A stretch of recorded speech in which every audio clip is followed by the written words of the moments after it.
Allez, c'est cool, le joint aspirite ici, super, on va procéder donc au changement. Donc celui-là, on va le faire par l'extérieur, et bien on va se débrouiller juste pour l'enlever. J'ai des outils spécifiques, mais quand on a la place, là on n'en a pas, donc ouais, on voit bien le jour là. Je peux même m'infiltrer. Donc celui-là, on s'en fiche, tac, voilà. Voilà loulou, mauvaise nouvelle. Roulement cassé.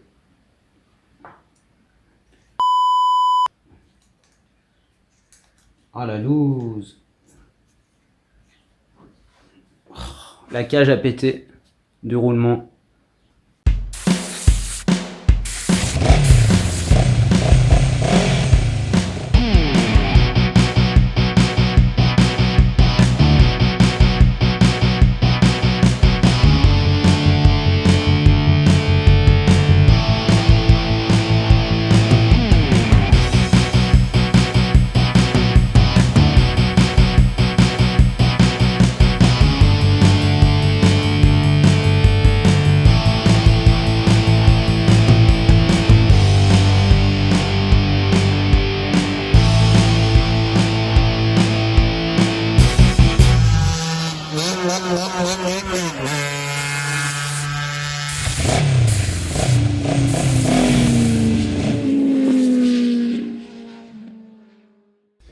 Bon bah sur cette partie, je t'ai déjà montré dans les vidéos précédentes, tu connais. Donc on va passer sans musique sûrement. Donc, je vais démonter tout le côté embrayage, la pignonnerie, etc. pour qu'on puisse ouvrir le moteur en deux avec un petit outil fabriqué maison, je te montrerai après. Allez, here we go.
Ok, on se retrouve ici. Alors là, par contre, c'est une partie qu'on n'a pas vue dans les épisodes précédents. Donc je vais bien te montrer. On va enlever le petit circlips pour le pignon. Je mets toutes les pièces là-bas bien correctement. Là. Voilà. Alors le petit souci qu'on peut rencontrer parfois, c'est le pignon de vilebrequin là, qui est conique et monté de force. Allez, on va enlever l'arbre du secteur. Tac. On n'oublie pas les rondelles, la rondelle.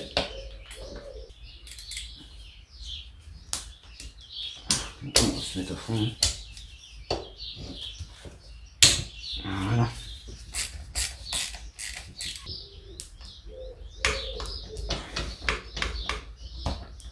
Ah, super.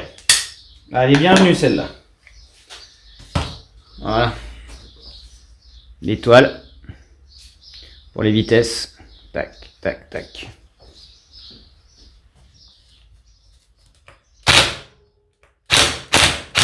Bon, là, ce coup-ci, la pignonnerie, là, bah, elle vient direct, là. Pas de souci. Pour cette partie-là, c'est fini. On va passer à l'autre côté. Alors, on est pas mal. Le pignon de sortie de boîte. Allez, serre un peu, là. Ah.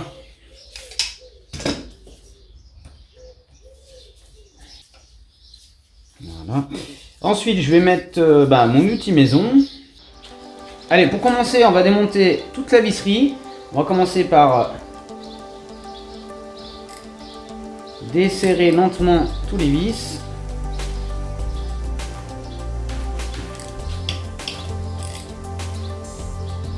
Alors, on va voir en même temps si c'est bien serré. Ouais, c'est même plus que bien serré là. Alors en règle générale, on fait toujours en croix ou en escargot. Pour un montage, on commence de l'intérieur à l'extérieur. Et pour le démontage, on commence parfois de l'extérieur à l'intérieur. Mais certains constructeurs préconisent quand même un démontage de l'intérieur à l'extérieur. Voilà.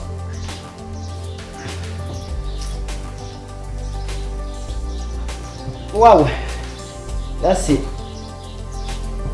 serré beaucoup plus que normal.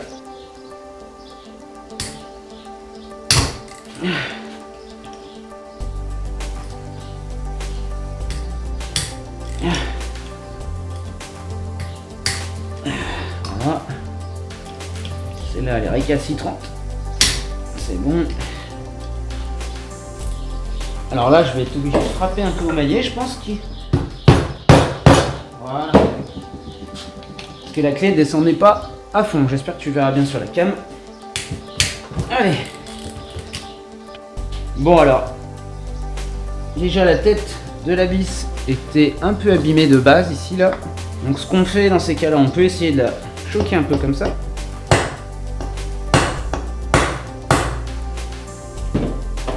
De la choquer, de la décoller, mais l'empreinte est déjà bien abîmée, donc sinon après je vais être obligé de chauffer.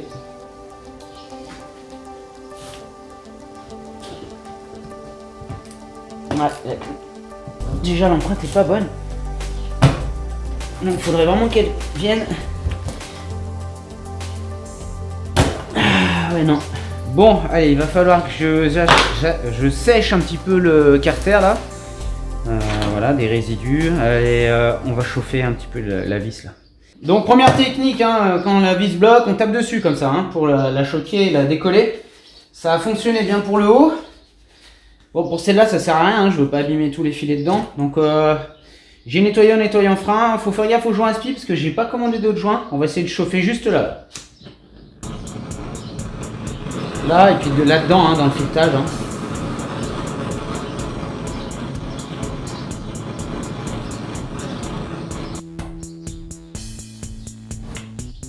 Le problème c'est que le moteur tourne.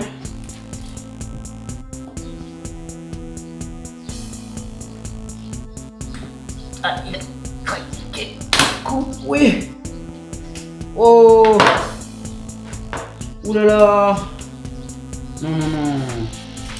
Voilà, vache. Ah ouais, c'était vraiment de la visserie de merde. Ils ont tellement serré fort. Ah, ça en a pété la vis quoi. Pourtant du 8-8 hein, sur la vis. Hein. Voilà les barbares quoi. Eh ben on n'a pas terminé avec ce moteur, on va de surprise en surprise. Ça partait d'un moteur à la base qu'on devait remonter qui était bon. Et finalement il n'y a aucun joint. Les pistons, le segment sont morts. Ensuite un roulement. Maintenant une vis. Bon bah c'est pas le souci, on va pouvoir retirer le carter malgré tout. Mais il va falloir extraire la vis. Ça va que j'ai un jeu de visserie.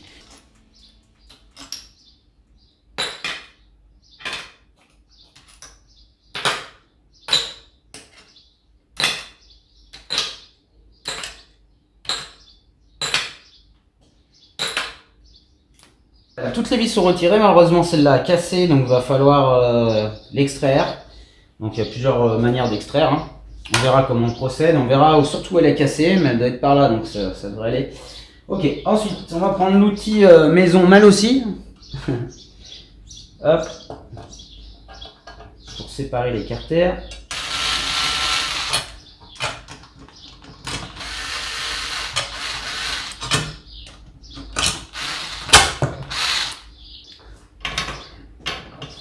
Allez, il n'y a plus qu'à serrer pour extraire les carters.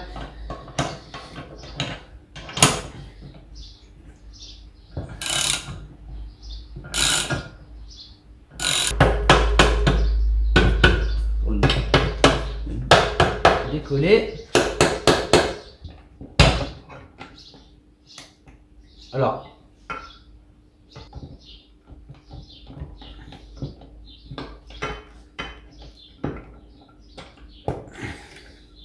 je vais être obligé de le relever un peu. J'ai pas le choix, je vais être obligé de mettre des tout petits coups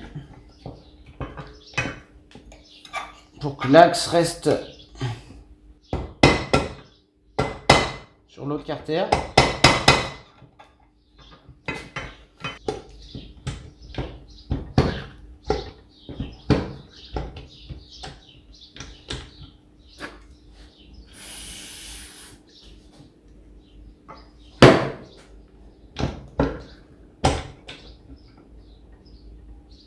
J'arrive à le pousser là, mais c'est très dur.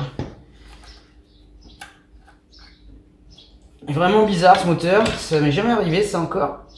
Normalement ça sort tout seul. Bon, je vais être obligé de sortir la boîte par là. J'ai pas le choix.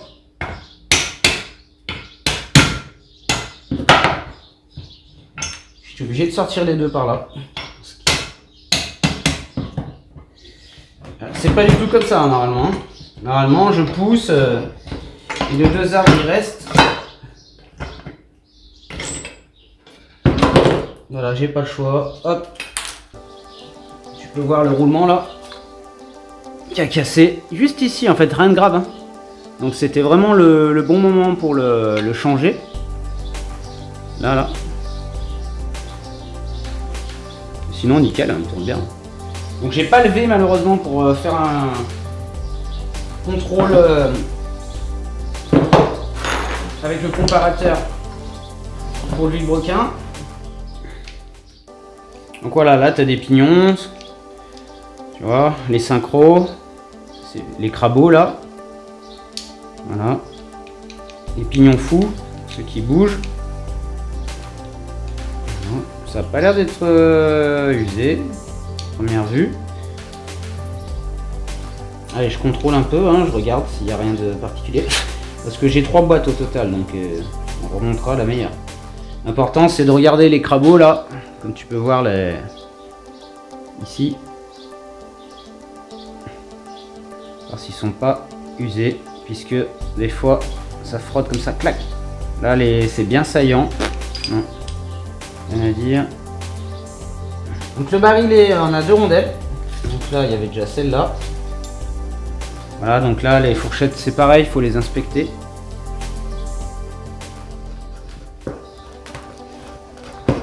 Allez, j'y suis presque. Là. Waouh. Oh, c'est quoi le problème? Purée, atomique, c'est de la folie. Ah, une dinguerie là. Là, c'est bien arrondi.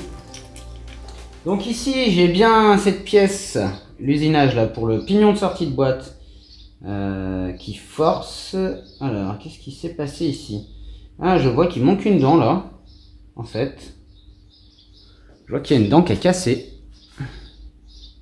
Là, tu dois voir. Tu vois là, tu as une dent ici, ici, ici, ici, mais pas là. Voilà, donc je sais pas ce qu'il y a eu là, mais du coup, voilà, il est préférable de changer l'axe de l'arbre primaire. Donc du coup j'ai une autre boîte là-bas, comme ça on va pouvoir comparer et je vais pouvoir te montrer qu'effectivement de base ça ne force pas et ça s'enlève tout seul. Voilà, donc on vient peut-être d'élucider le mystère. Il y a une casse, donc peut-être une chauffe, les pièces sont dilatées, mais on va peut-être devoir prendre l'arbre primaire sur l'autre, secondaire pardon.